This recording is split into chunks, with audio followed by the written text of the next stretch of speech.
네, 김종배의 시선집중 유튜브 연장 방송입니다. JB타임 지금부터 시작하도록 하겠습니다. 더 막내 작가 나와 있습니다. 어서 오세요. 네, 안녕하세요. 더 막갑니다. 네, 자, 2020년 12월 31일 마지막 날의 JB타임입니다. 그죠? 네. 우리 화기애애하게 한번 진행을 해볼까요? 네, 늘 화기애애하죠. 네. 아, 그런가요? 아, 구박하면서. 제가요? 그럼요. 아이, 그거는 부캐입니다. 자, 네.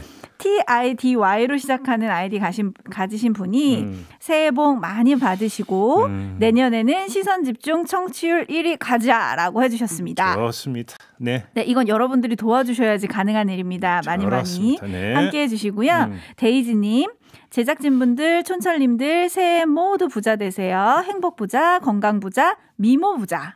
네. 네. 미모 부자에 강조하시네. 네, 재빈님 미모를 좀 더 가꾸시는 한 해가 되셨으면 좋겠고요. 아, 현님이 네, 지금 갖고는 안 되나요? 아, 네. 죄송합니다. 네. 현님이 네. 올해 천기누설 보게 돼서 시선집중 고정 청취하게 된 것이 네. 가장 보람된 일이었습니다. 아유, 고맙습니다. 눈 뜨고 싶으신 분들은 시선집중 JB타임 천기누설 구독하세요라고 보내주셨습니다. 어르신 말씀. 네, 여러 번 강조해도 좋은 말이죠. 네. 그리고 정도의 길님은 접속자 대비 추천이 너무 적네요. 아끼지 말고 꾹꾹 눌러주세요라고 해주셨는데요. 네. 네, 제 단골 멘트죠. 좋아요 꾹, 구독 꾹, 공유 널리 네. 부탁드리겠습니다. 네, 알겠습니다. 자, 우리 촌철님들도 올 한 해 저희와 함께해 주셔서 너무너무 감사드리고요. 지금 김상민 님이 코로나 밀접 접촉 대상자라서 자가격리 중이에요. 답답한데 JB타임 함께할 수 있는 건 좋네요 라고 보내주셨습니다. 아이고. 그러시구나. 예, 자가격리 중이시구나. 네. 정말 많이 깝깝하실 텐데 조금만 버티시기 바라고요. 네, 그렇습니다. 그렇죠. 그리고 주연윤 님께서 처음 들어왔어요. 막내 작가님 얼굴 보려 했는데 비밀이시군요. 네, 비밀입니다. 자기가 먹고 자기가 대답을 해요. 네. 네, 새해도 비밀이에요, 여러분. 아, 예. 네, 저 혼났어요. 더 이상 뭐 얼굴 공개 이런 얘기 하지 말라고. 혼났어요. 이제 안 할 거예요. 네.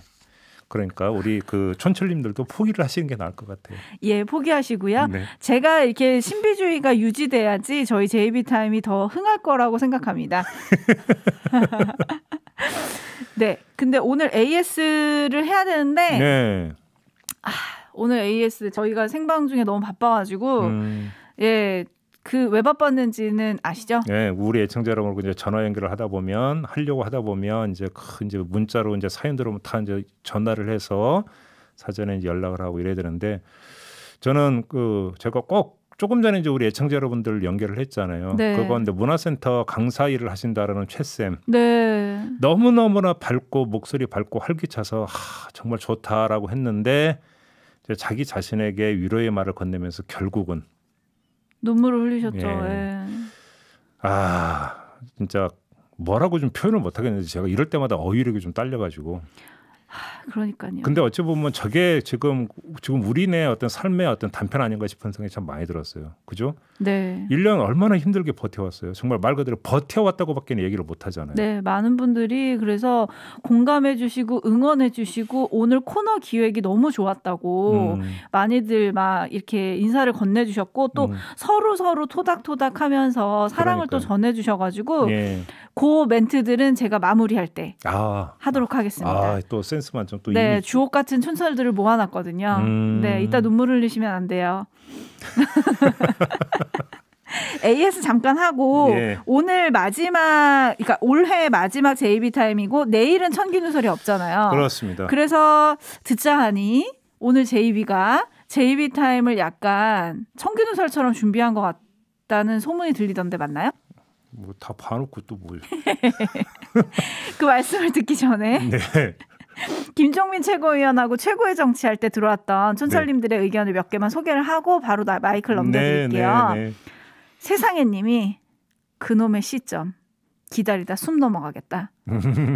요즘에 촌철님들이 민주당을 채찍질하는 글들을 많이 보내주고 계시잖아요. 네. 그래서 그런 의견이었고 하루님은 말로만 하지 말고 행동으로 실천 좀 하세요. 네. 중대재해기업처벌법 제정하라라고 보내주셨고 네.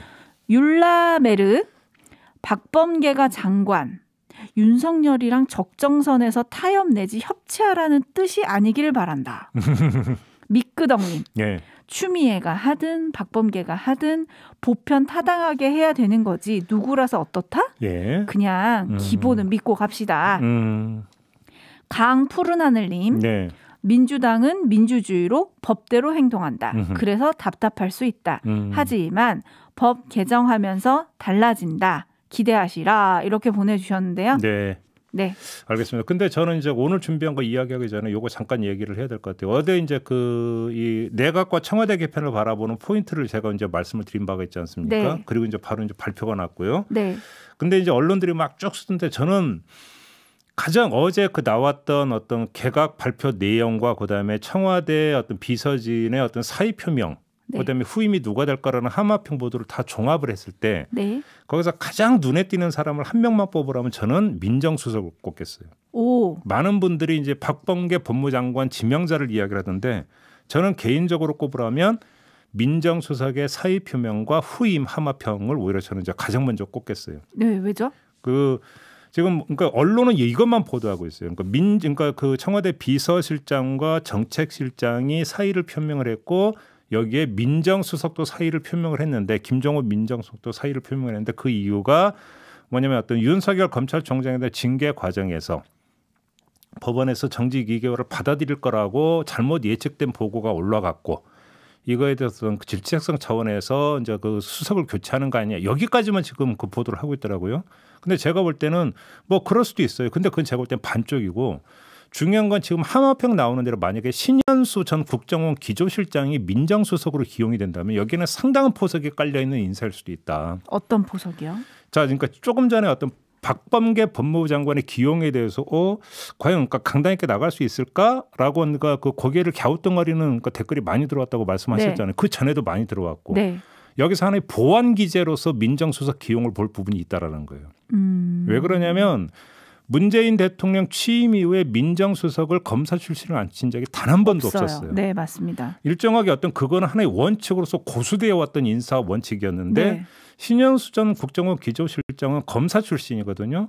근데 네. 그 신현수 전 실장을 만약에 정말로 민정수석으로 기용을 한다면 지금까지 줄곧 이어져 왔던 인사의 원칙을 깬다는 의미가 있는 거죠. 그렇죠. 그렇다면 여기에는 특별한 이유가 있다고 봐야 돼요. 근데 그것이 법무장관의 면면 때문이라고 한다면 그거는 설명이 안 돼요. 네. 왜 그러냐면 그러면 어떤 그 초대 그러니까 법무부 장관은 학자 출신이었고 그 다음에는 국회의원이었고 그러니까 저기 이제 조국 민정수석에 그러니까 갔었던 거고. 네. 그 다음이 추미애 장관 판사 출신이고 네. 박범계 의원도 마찬가지고. 네. 그런데 박범계 어떤 법무부 장관이기 때문에만 그렇다라는 얘기는 성립이 안 되는 부분이 있는 거죠. 네. 이렇게 본다면 두 가지 측면을 좀 같이 봐야 되는 게 아닌가 싶었는데 하나는 요인이 발생한 게 있어요.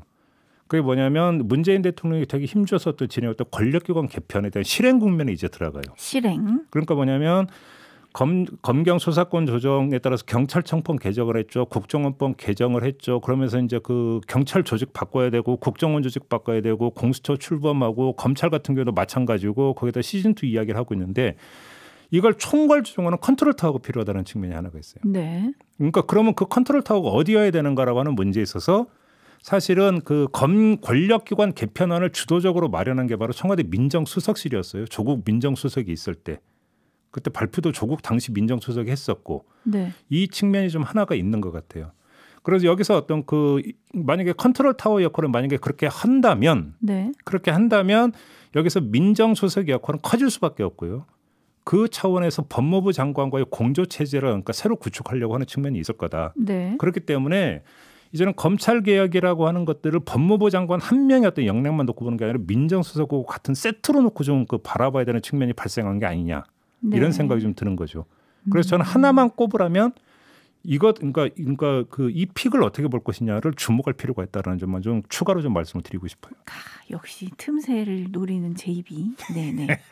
요 말씀을 좀 드리고 자 올해 이제 한 해를 정리하는 내용을 한번 준비를 해봤습니다. 네. 특정 이슈만 가지고 분석하는 게 아니라 올 한 해의 흐름을 한번 쭉 정리해 보면서 내년을 좀 예측해 보자. 마지막 날이니까 네. 이렇게 준비를 해봤는데요.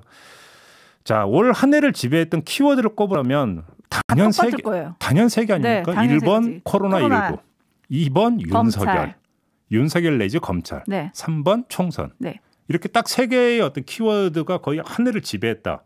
이렇게 봐도 될 것 같은데 이 개별 요소들을 그냥 개별적으로 파악하는 건 별로 의미가 없는 거고요.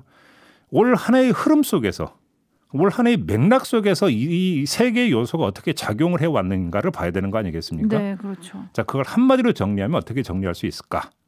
통합 속의 분열이라고 하는 흐름으로 제가 볼 때는 정리를 할 수 있을 것 같다. 저 개인적으로는. 통합 속의 분열. 그렇습니다. 뭔가 있어 보이잖아요, 이러니까. 네, 정반대의 얘기네요. 통합과 분열. 그렇죠. 근데 통합 속에 분열이 있다. 그렇죠. 네. 요 얘기를 하려면 올 한 해만이 아니라 그 전으로 좀 거슬러 올라가서 흐름을 한번 일단 좀 거시적으로 한번 살펴볼게요. 네. 자, 문재인 정권의 탄생은 통합의 결과물이었어요. 뭐냐면 분노의 통합이었어요. 다시 말해서 박근혜 정권 국정농단 사건에 대한 국민의 어떤 분노가 통합을 이루면서 그것이 촛불 시위로 집합이 됐고 이 집합된 힘이 정권 탄생의 동력이 됐던 거 아니겠습니까? 네. 한마디로 정리하면 그잖아요. 네. 그러면서 문재인 정권 출범 후 2년간의 적폐청산 작업이 큰 저항 없이 진행될 수 있었던 것도 결국 이런 바탕 위에서 진행이 됐기 때문 아니겠어요. 그렇죠. 여기서 뭐냐면 1차 통합이 이루어졌다는 거예요. 분노의 통합이라는 거죠. 네. 굳이 표현을 하자면. 그런데 이 통합됐던 분노가 어느 시점에 분열의 양상이 시작이 되기 시작을 해요.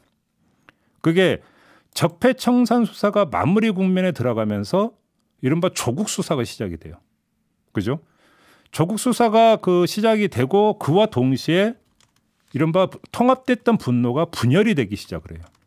최소한 가치 중립적으로 그러니까 그 정리를 하자면 한쪽은 공정과 정의를 배신한 신적폐가 문제다라고 분노를 표했고 또 다른 한쪽에서는 구적폐의 반동적인 기도가 문제라고 분노를 표했어요. 그러면서 통합됐던 분노가 갈라지워지기 시작을 하는 거죠. 그러면서 분노의 분열이 발생을 합니다. 그런데 다시 또 여기서 통합의 어떤 계기가 작동을 하기 시작을 해요. 별로 좋은 건 아니었는데 네.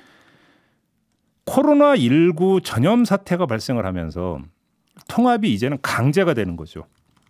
이건 뭐냐면 아까 분노의 통합이라는 표현을 썼는데 이거는 뭐냐면 불안의 통합이죠. 그러니까 불안의 통합 그러면서 안전 욕구에 대한 어떤 통합 이것이 발생을 하는 거죠.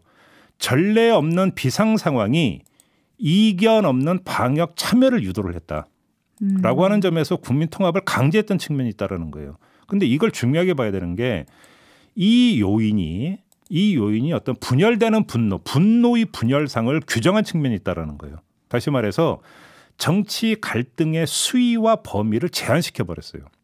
이 요인이 네. 불안의 통합이라고 하는 게.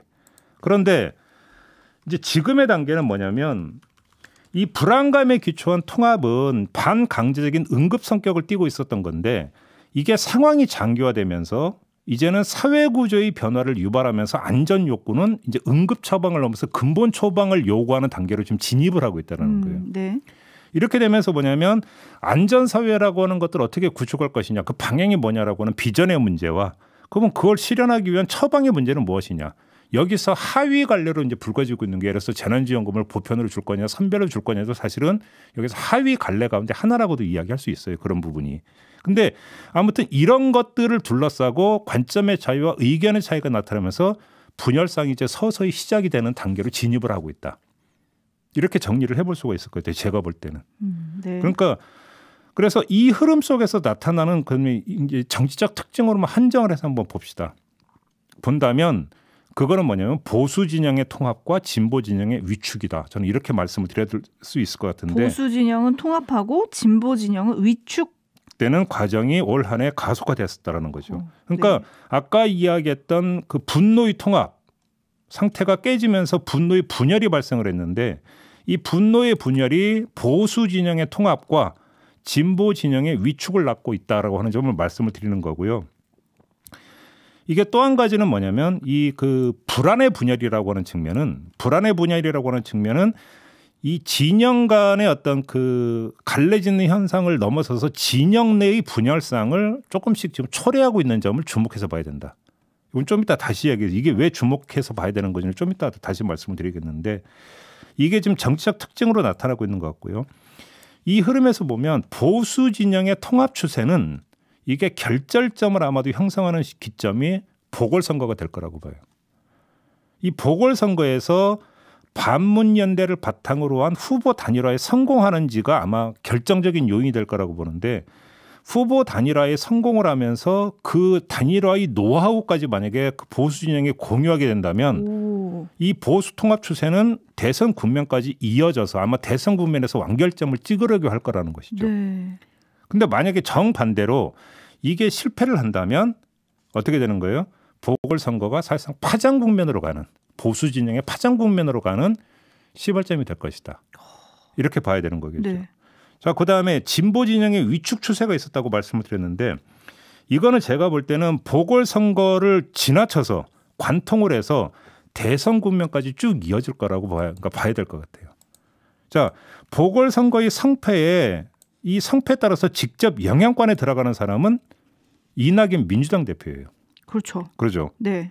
그런데 안전사회에 대한 비전과 처방을 둘러싼 분열상은 사실은 그 이낙연 대표가 정치적으로 어떻게 되느냐 그의 부침에 종속되어 있는 문제가 아니에요. 더 엄밀하게 얘기하면 거꾸로 그 안전사회에 대한 비전과 처방에 따라서 이 진영 내의 구심점이 되는 대선 주자의 명운이 갈리는 오히려 종속되어 있다. 대선 주자의 명운이. 네, 오히려 이렇게 보는 게 맞을 것 같아요. 그러니까 여기에 또 하나의 요인이 작동이 되고 있는 부분이 있는데 뭐냐 아까 제가 지금까지는 진영 내 분열 요인이 아니라 통합 요인이었던 검찰 개혁이 있지 않습니까? 이게 그러니까 이 전에 JB타임에서 제가 말씀을 드렸기 때문에 짧게만 말씀을 드리면 검찰 개혁이 내년 상반기를 거치면서 성과를 내지 못하면 이것도 진영 내에서의 분열 요인으로 작동할 가능성이 상당히 농후하다고 봐야 돼요. 네. 자, 이렇게 놓고 뭐 하나 그러니까 짚고 가야 되는 부분이 안전사회 비전과 처방과 관련해서는 왜 진보 진영만 이야기하고 보수 진영은 이야기하지 않느냐 이렇게 말씀하실 분들이 계실지는 모르겠지만 이건 물론 보수 진영에도 똑같이 규정되는 요인이지만 이 진영에게는 사실 이거는 지금 현재로서 큰 문제가 아니에요. 제가 볼 때는 비전과 처방을 달리하면서 그것이 정치적 분열상으로 귀결될 여지가 보수 진영에서는 거의 지금 나타나지를 않고 있어요. 뭐냐면 입장이 별로 차이가 없어요. 네네. 검찰 개혁 문제도 마찬가지예요. 그렇기 때문에 이런 어떤 그 거대 담론 문제가 보수 진영의 정치적 분열상으로 연결될 가능성이 제가 볼 때는 별로 없어요. 오히려 그것이 직접적인 영향권에 들어가 있는 것은 진보 진영이라고 보는 게 맞을 것 같아요. 네. 그러면서 그거에 따라서 진보 진영을 대표하고 있는 대선 주자급의 정치적 명운에 이게 직결되는 측면이 좀 있을 것 같다. 좀 이렇게 정리를 하는 게 좀 맞을 것 같고요. 네. 이 상태에서 그러니까 좀 약간 기계적이다라고 하는 그러니까 이런 어떤 무리수를 무릅쓰면서까지 내년 한 해를 바라본다면 이 보수 진영의 명운은 결국은 보궐선거를 전후로 한 내년 상반기에 결정이 될 가능성이 높다고 봐야 되겠고요. 결국은 보궐선거에. 그렇습니다. 그다음에 그것은 인물 다툼에 의해서 갈릴 것이다. 이렇게 전망을 할 수 있을 것 같아요. 그런데 진보 진영의 명운은 이 상반기 때는 사실은 상황 관리 단계라고 봐야 되고요. 이걸 넘어서 하반기에 그러니까 안전사회를 둘러싼 가치 논쟁에 의해서 갈릴 가능성이 상당히 높다고 봐야 되는 것 아니냐. 그러면 사실은 진보 진영에 있어서 어떤 그 가장 중요한 시점 본 게임은 내년 하반기 때가 어떤 될 가능성이 높다고 봐야 될 것 같아요. 결국은.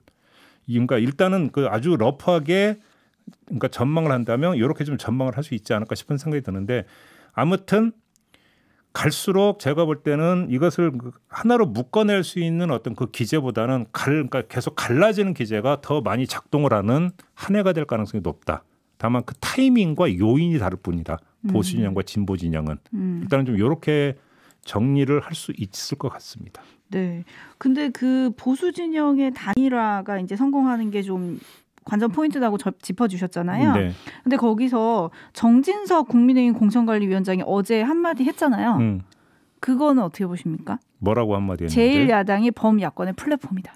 아 그러니까요. 그게 일관되게 하는 거잖아요. 그러니까 원샷 경선 얘기하는데 네. 국민의힘 바깥에서의 그러니까 제3지대에서 원샷 경선이 아니라 국민의힘 틀 안에서의 원샷 경선을 계속 주장을 하는 거잖아요. 네. 왜 그러냐면 이걸 고수를 해야 되고 이걸 고수하지 못하면 국민의힘은 존재 이유를 그러니까 묻게 돼요. 지지층들이. 그건 전에도 말씀을 드렸던 것 같아요. 네네. 그러니까 이게 무너져 버리면 국민의힘은 당의 어떤 존재 가치를 스스로 결국은 부정하는 꼴이 돼버리기 때문에 이건 고수를 하는 거죠. 그러니까 표현만 약간 바꿔서 계속 똑같은 얘기를 저는 하고 있는 거라고 생각을 해요. 네. 근데 문제는 금태섭 전 의원 같은 경우는 안 들어간다고 거듭 이야기를 하고 있는 거고요. 그렇죠. 그잖아요. 네. 그다음에 안철수 국민의당 대표 같은 경우는 그러면 대표직을 던지고 개인적으로 일단 들어가야 되는데 이건 또 국민의당 당원들 입장에서는 당을 부정하는 행위로 비춰질 수밖에 없는 거죠. 그래서 첫 출발이 그건데 여기서 결국은 지금 전혀 한 걸음은 둘째치고 반 걸음도 지금 못 나가고 있는 상태에 와 있다. 이렇게 봐야 되는 거죠. 네. 여기서 이제 솔로몬의 지혜가 발동이 되느냐 안 되느냐가 문제가 되는 건데 제가 볼 때는 별로 발동될 여지가 아직까지는 지금 나타나지 않고 있는 거죠. 엄청 머리 짜내고 있겠죠. 어떻게 해야 할 것인가. 그러게요. 7080오리 님이 진보의 분열보다는 후보 간의 경쟁 아닌가? 근데 문제는요. 그게 같은 얘기일 수도 있어요. 근데 문제는 이 다른 선거와의 대선 후보 간의 경쟁이라고 하는 것은 결국은 그것이 어떤 그 세력의 분열로 나타날 가능성이 높다라는 거예요. 지금까지 그려왔고 경험적으로 놓고 본다면 특히나 이 대선이라고 하는 것이 갖고 있는 특성은 뭐냐면 시대 정신이 무엇인가라고 하는 것들을 관통해 들어가면서 대선 후보의 어떤 그 자신의 정치적 브랜드를 구축을 하고 거기서 구체적인 공약까지 이제 도출이 되는 과정 아니겠습니까? 네. 그것이 아까 이제 제가 얘기한 안전사회라고 하는 것과 딱 연결이 돼서 담론이 형성이 될 거라는 거고 거기서 분화 현상이 발생할 가능성이 높다고 보는 거죠. 이미 그 조짐이 나타나고 있는 거잖아요. 이미 재난지원금이라고 하는 하나의 어떤 이슈를 가지고도. 네, 서로 다른 얘기를 하죠. 그렇죠. 근데 그것이 범위를 확대해 들어가면서 자, 이 사회의 안전망을 어떻게 구축해 들어갈 것인가. 코로나라고 하는 이른바 감염병이라고 하는 것이 이제는 만성화되어 버리고 여기서 비대면 사회라고 하는 것들도 이제는 그러니까 거부할 수 없는 시대적 추세가 되고 여기에다가 AI라고 하는 것에서 산업 구조까지 만약에 바뀌면 어떻게 할 것이냐라고 하는 문제로 아마 집중이 되면서 어떻게 살 것이고 어떻게 뭔가 먹고 살 것이며 사회 안전망을 어떻게 구축해 들어갈 것인가라고 하는 이게 그러니까 상당히 중요한 대선을 지배하는 담론이 될 가능성이 높다라는 거죠. 네. 지금 제가 오늘 12월의 마지막 날이어서 훈훈하게 가려고 했는데 눈에 또 띈 게 있어요. 네. 장병기님. 네. 제이비는 항상 전곡을 찌르지만 너무 앞서간다. 감성이 부족해. 다수 대중은 냉철하지 않은데 느낌적인 느낌을 그대로 받아들이는 것이 문제인데 라고 보내주셨네요. 네, 뭐 그 지적이 어떤 지적인지 저도 잘 알고 있어요. 근데 뭐 저 같은 사람도 좀 있어야 되는 거 아니겠습니까? 네. 저는 그렇게 그냥 자유하고 살고 있어요. 네. 왜냐하면 감성, 네. 감성에 같이 하는 것도 되게 중요하죠. 네. 근데 또 많은 분들이 같이 하고 계시리라고 생각을 하고 있기 때문에 뭐 저는 뭐 좀 다르게 또 포지셔닝 할 수도 있는 거잖아요. 네, 제이비는 감성보다는 이성이 있는 저도 나름대로 감성적인 사람이 왜 그러세요 도대체. 네, 그리고 윤소영님이 너무 긴 댓글 소개 때문에 도움이 안 돼요. 내용이 너무 가벼워지네요 해주셨는데 이거 안 하면 제 존재 이유가 없어가지고 조금만 참아주세요. 줄일게요. 네. 매누님. 종배형 정치가 왜 이래. 나라 사람들이 너무 피곤해. 종배형 국민이 정치를 걱정하는 이 사태가 아이러니야라고 해주셨습니다. 아니 그건 읽을 게 아니라 불러야 되는 거지. 네. 저 이 노래 잘 몰라. 죄송해요. 테스 형. PD님 틀어주세요. 그리고 샤봉스님이 네. 박범계 장관의 검찰개혁 성과로 판단하면 된다. 미리 예단할 필요 없다. 잘할지 말지 미리 예단하지 말자 이런 의견이셨고 HYE님은 부동산 실패가 분열을 일으키는 단초 제공. 계속 이런 페이스로 간다면 정권 내놓을 수도 부동산이라고 보내주셨어요. 인정. 예, 맞습니다. 네, 그리고 홍은정님. 캘리포니아는 아직 2020년이 이틀 남았어요. 멀리서지만 늘 응원합니다. 해피 뉴 이어라고 보내주셨네요. 네. 전 세계 곳곳에서 함께하는 시선집중과 제이비타임 그리고 청균우설입니다. 감사드리고요. 네. 저희가 본방에서 청취자 여러분하고 위로를 주제로 전화 연결을 했잖아요. 네.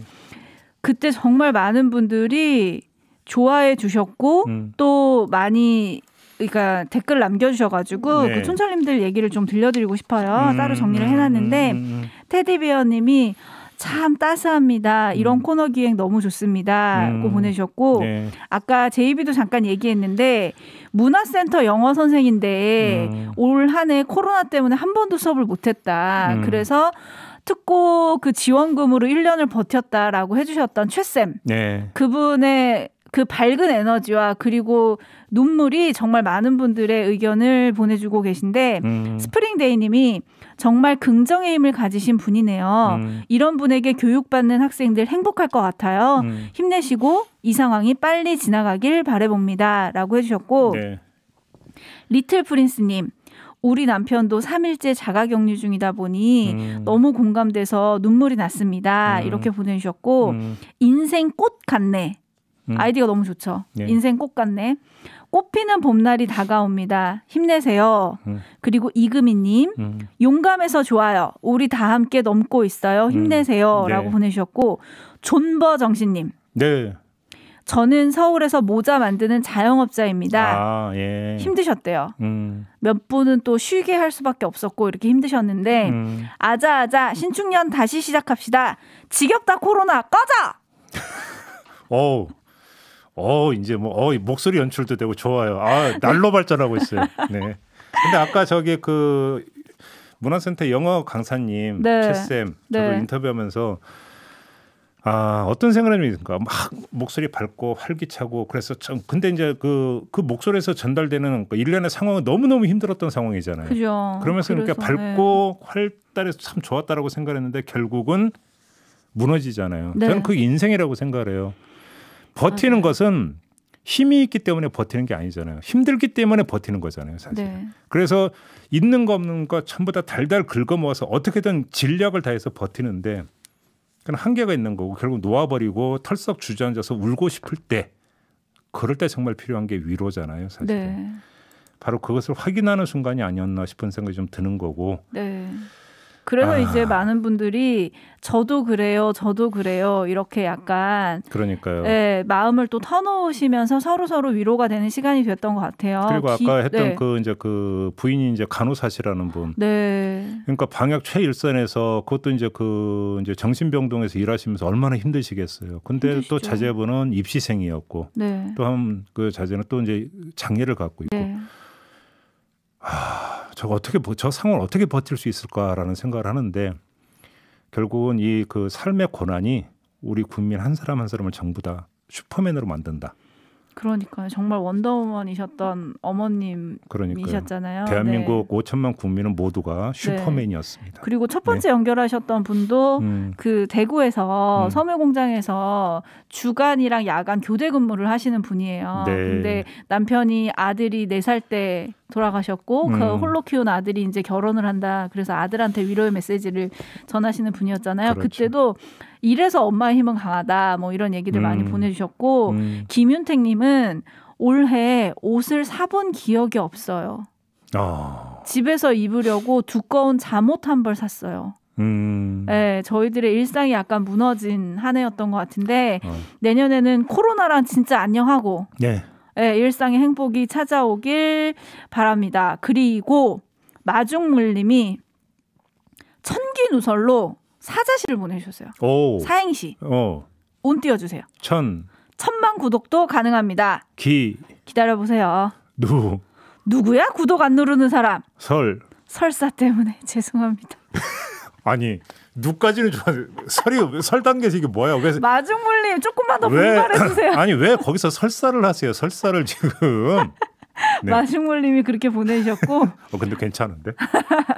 네, 오늘 방송하면서 약간 궁금했던 건 제이비는 누구한테 위로를 전하고 싶습니까? 아니요. 저는 이게 의례적인 게 아니라요. 정말로 이 방송을 저희와 함께 해주신 모든 촌철님들에게 저는 그런 생각을 해요. 아까 우리가 이제 그 박지훈 변호사까지 우리가 박지훈 변호사하고 인터뷰했던 건 빼먹었다. 네, 맞아요. 박지훈 변호사 자가격리 중인 성남에 사시는 박지훈 변호사님도 잠깐 네, 만났었죠. 네, 고생하고 계시고요. 네. 저는 그런 생각을 해요. 그러니까 뭐 넉넉하게 쌓아놓고 생활하고 있는 사람이 몇 명이나 1%나 되겠습니까? 대한민국의 99%의 모든 대한 국민들은 정말로 힘든 한 해를 버텨왔잖아요. 네. 근데 저는 그 입에 발린 얘기로 슈퍼맨이라고 하는 게 아니라 정말로 슈퍼맨인 것 같아요. 그럼에도 불구하고 이렇게 버티면서도 방역에 협조를 하고 있다는 것은 전 세계적으로 제가 볼 때는 유례를 찾아보기 힘든 정말로 어떤 그 좋은 모습이라고 생각을 하거든요. 네. 물론 시간이 지나면서 인내에도 한계가 있는 거고 지구력에도 한계가 있는 거죠. 그렇기 때문에 조금씩은 어떤 뭐냐 무너지는 나라는 이야기도 들리고 있지만 그럼에도 불구하고 저는 우리 국민들의 저력을 믿습니다. 과거에 제가 방송에서 어떤 분이 그런 말씀을 하신 게 저는 지금도 기억이 나는데요. 이 그 대한민국의 역사를 돌아볼 때 나라의 위기가 있을 때 나라를 구한 주인은 절대로 영웅인 적이 없었다. 대한민국 민초. 역사에서는 항상 민초였다. 이런 말씀을 하신 적이 있거든요. 그 대한민국 현대사에서 민주주의가 위기가 왔을 때도 민초들이 들고 일어나서 지켰다라는 말씀하셨는데 지금의 어떤 이 고난도 바로 대한민국의 민초들이 지금 버티면서 돌파를 하고 있는 거잖아요. 그런 모든 분들에게 사실은 위로의 말씀보다는 감사의 말씀을 저는 꼭 전해드리고 싶어요. 제 입이 출마하냐? 국민을 생각하는 제 입이 정치하나? 저는 정말로 그래요. 그래서 이제 그 길거리를 걸어가다 보면 길거리에 텅 비어 있는 걸 보면서 지금 이분들 한 분 한 분들이 지금 어떻게 지금 어디서 뭘 하고 있을지를 상상을 하면서 저는 걸어가거든요. 정말로 저는 이제 계속 걸어 다니기 때문에 네. 그러면서 아직도 국민들이 함께하는 이 그 대를 흐트러지지 않고 있다는 생각도 많이 하고 있고요. 그러면서도 참 힘들다는 이야기도 많이 하잖아요. 네. 조금만 더 버티시기 바라고 방송을 통해서 좀 좋은 소식을 좀 전해줬으면 하는 소망을 저는 새해에 좀 갖고 있습니다. 하루라도 빨리 좀 코로나 이제 종식된다 이런 얘기 좀 전했으면 좋겠어요. 꺼져. 네. 그렇죠. 꺼져. 그 말이 딱 맞네. 김대현 님이 제이비 형님, 더마카님, 스텝 여러분 한 해 동안 고생 많으셨습니다. 신축년 새해에도 건강하고 행운 가득하시길 바랍니다. 시사를 재미있고 알기 쉽게 풀어주셔서 고맙습니다. 네. 새해에도 잘 부탁드리겠습니다. 하트를 무려 7개나 보내주셨는데 감사하고요. 네, 하트 뿅뿅뿅뿅뿅뿅 이렇게 해야 되는 거예요. 네, 그래서 저희 시선집중은 1월 1일 내일도 쉬지 않고 생방을 합니다. 7시 5분에 만나시면 되고요. 뭔가 억양이 약간 바뀌는 것 같은데. 네, 저희 생방한다고요. 그리고 유튜브 라이브 방송 청기 누설은 하루 쉽니다. 네. 그러니까 저거 이어받아 잠깐 예고 말씀을 드리면 내일 1월 1일이잖아요. 네. 저희가 꼽아보니까 내년 한 해에서 중요한 게 뭐가 있을까? 요인을 꼽아보니까 2가지가 있더라고요. 첫째는 보궐선거고 또 한 가지는 코로나인데 그래서 내년 1월 1일 신년 첫날의 특집은 이것으로 꾸며갈 계획입니다. 내년 1월 1일 방송 1, 2부는 더불어민주당의 싱크탱크죠. 민주연구원. 네. 그다음에 국민의힘의 싱크탱크인 여의도 그 연구원. 두 원의 원장님들을 모시고 보궐선거에 대한 어떤 그 두 당의 전략과 전망에 대해서 대담을 가져갈 계획입니다. 많이 기대해 주시고요. 두 분이 얼마나 풀어주실지 모르겠네. 그러게요. 달린 건 관건은 JB의 질문? 또 저렇게 앞서간다 또. 아무튼 민주연구원의 홍익표 원장, 그다음에 여의도 연구원의 지상욱 원장 모시고 대담 진행할 계획이고요. 3부에서는 도대체 이놈의 코로나 도대체 언제 끝나는지, 그다음에 코로나 이후에 어떻게 또 되는 것인지 이거에 대해서 1년 동안 저희와 함께해 주셨던 분이죠. 이재갑 한림대 강남성심병원 교수 모시고 네. 그냥 그때그때 불거졌던 어떤 그 코로나 현상에 대한 어떤 해설 말씀이 아니라 코로나에 대한 종합 진단을 좀 가져갈 예정입니다. 3부에서 이것도 진행이 될 예정이니까 많이 귀 기울여 주시기 부탁드린다. 네. 이런 말씀 드리겠습니다. 오늘까지 환자 보시고 내일 쉬는 날인데 또 생방에 나오신다 그래가지고 네. 저희가 섭외드리면서도 죄송했었는데 너무 감사한 시간이고 홍익표 원장 그리고 지상욱 원장 네. 두 분의 맞짱 토론이 될 것 같은데 뭐 맞짱 대담이 될 것 같기도 하고요. 네. 재밌을 것 같습니다. 두 분이 이렇게 함께하는 자리가 많지 않았다고 하시더라고요. 그러게요. 저도 거의 다른 방송 별로 기억이 없는데요. 아무튼 좀 많이 기대해 주시기 부탁을 드리고요. 자, 이제 2020년 12월 31일에 모든 방송을 좀 마무리해야 되는 시점에 도달을 한 것 같은데요. 저희 시선집중 참 열심히 노력한 한 해였다고 자부를 합니다. 그다음에 시선집중 20주년 기념 방송도 했던 뜻깊은 한 해였는데요. 이 모든 것들이 있을 수 있었던 데에는 우리 촌철님들의 동참이 없었으면 불가능했다는 점을 다시 한번 말씀을 드리면서 이거는 내년 촌철님들께 드리는 박수예요. 그렇습니다. 내년 한 해도 저희와 함께해 주시기를 부탁을 드리면서 여기서 마무리를 하도록 하겠습니다. 네. 더마카도 내년 한 해 또 많이 활약해 주시고요. 네, 감사합니다. 네. 여러분들 새해 복 많이 받으세요. 네, 저도 물러가겠습니다. 새해 복 많이 받으시고요. 물러가겠습니다. 고맙습니다. 감사합니다.